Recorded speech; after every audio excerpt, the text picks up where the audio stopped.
Typically we get organ problems on one side or the other. You can have a kidney problem on your right, not your left, and vice versa. You can have a problem on your stomach and a problem in your liver. You can have one-sided problems. That's extremely common. And whenever you have one-sided problem, you're going to have one-sided muscular reactions to that organ. And a common reaction to stress in an organ is for muscles to tighten, because in order to protect themselves from excess stress, they've got to dump the stress into the muscle, because the muscles have the highest metabolic rate of all tissues in the body. So, for example, when somebody's having a heart attack, how does a doctor know that they have this? What are the symptoms of a heart attack? Pain in the left arm, not the right arm though, right? Because the heart's slightly off to the left, so it gets most of its innervation from the left side of the spinal cord. But nobody goes to the doctor and says, you know, I got this terrible pain in my heart. Could you have a look at it?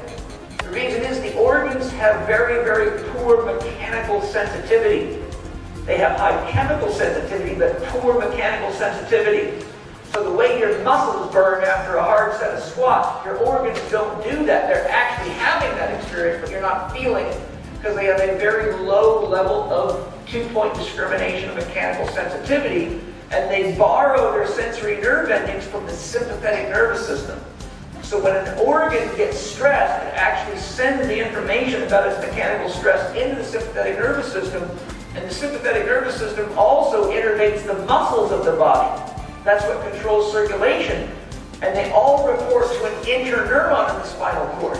So the organs at any level of the spine and the glands, or the organs and the glands or the muscles, all communicate in the spinal cord to an interneuron, which is no different than if you call your friend on your cell phone. Isn't it true that both of those signals probably go to a satellite or a cell phone tower and then bounce back down to you guys?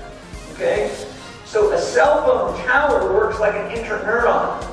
If you got pain in your right shoulder, the brain cannot tell whether it's coming from the liver or the right shoulder, because they both communicate to the same cell phone tower at the spinal cord level. The brain only knows there's pain coming from T5 to T9 or T1 to T5, or the different derivations of the plexuses, which I show you in my books and charts and things like that.